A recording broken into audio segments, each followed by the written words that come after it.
BFM Business, Intégral Placement, idées de fonds.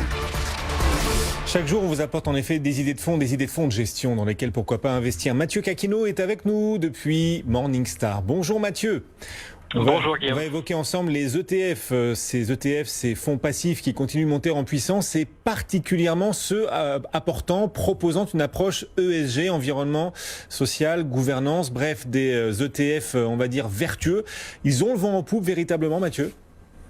Oui, et ça s'explique parce que les plus grandes sociétés de gestion au monde font aussi des promesses d'engagement en faveur de l'investissement socialement responsable. Cette année, le plus gros gérant d'actifs au monde, BlackRock, a annoncé que l'investissement durable deviendrait leur nouveau standard. State Street, troisième plus grand gérant au monde aussi, a mis en garde les conseils d'administration des sociétés cotées en leur disant que les critères ESG ne doivent plus être optionnels dans l'établissement de leur stratégie de long terme. Il faut dire que la demande des clients de ces grandes sociétés de gestion est forte en la matière. La gestion ESG se développe fortement à la fois sur la gestion active, mais aussi à travers la gestion passive. C'est un petit peu moins connu.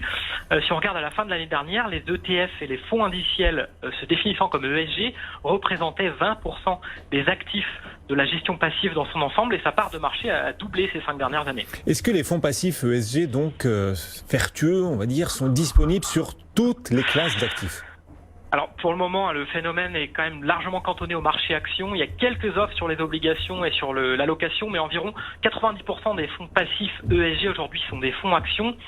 Ces ETF, ces fonds indiciels, ils investissent principalement sur des grandes capitalisations européennes, américaines ou globales, parce que ce sont des titres qui sont le plus suivis en matière de comportement ESG et donc qui sont plus susceptibles de faire partie des indices ESG. À quoi faut-il faire attention du coup avant d'investir sur ce type de fonds ? Oui, je pense qu'il faut faire attention à choisir un fonds qui est suffisamment diversifié. En fait, le risque quand on applique un filtre ESG, c'est qu'il soit finalement si exigeant que seul un tout petit nombre de titres peuvent répondre aux critères. Il vaut mieux privilégier, à notre avis, les fonds qui prennent en compte de manière plus équilibrée l'ensemble des critères environnementaux, sociaux et de gouvernance, plutôt qu'un seul critère. Et donc des ETF qui sont à la fois diversifiés en nombre de titres et aussi d'exposition aux différents secteurs économiques. Il faut faire attention aussi aux frais. Les fonds passifs ESG facturent en moyenne des frais un peu plus élevés que leurs équivalents non ESG. Ça reflète certes le coût supplémentaire de la recherche extra-financière, mais il faut que l'investisseur soit vigilant sur ce point-là. Vous faites bien de nous alerter en effet. Alors pour ceux qui aimeraient passer aux travaux pratiques, est-ce que vous pouvez nous apporter quelques idées de fonds, d'ETF, ESG à nous proposer ?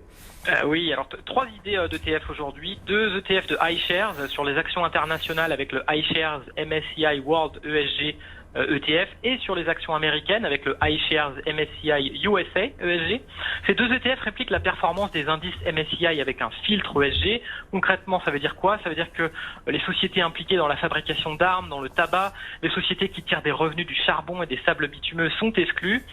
Ces indices excluent également des sociétés qui ne respecteraient pas les principes du pacte mondial de l'ONU sur les droits de l'homme, le travail, l'environnement et la lutte contre la corruption. Alors concrètement, ça veut dire qu'ils excluent entre 5 et 15% des constituants de l'indice sans filtre ESG. C'est des fonds avec des frais très raisonnables. On est à 0,7% sur les actions américaines.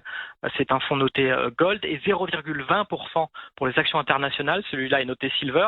C'est 2 fonds qui ont plutôt bien performé sur longue période par rapport à leurs concurrents sans filtre ESG. On peut aussi mentionner un autre ETF sur les actions de la zone euro cette fois-ci, l'ETF UBS MSCI EMU SRI. Lui, il investit sur les titres qui sont les mieux notés au sein de chaque secteur en termes ESG. C'est un point important car ça évite à cet ETF d'avoir des biais sectoriels trop prononcés. C'est un ETF qui est noté Gold. Les conseils, le décryptage surtout des spécialistes de Morningstar aujourd'hui autour des ETF, les fonds passifs mieux-disants pour l'environnement, la société et les questions de gouvernance, les ETF ESG. Merci beaucoup Mathieu, bonne journée. Merci. Le marché parisien en ce moment.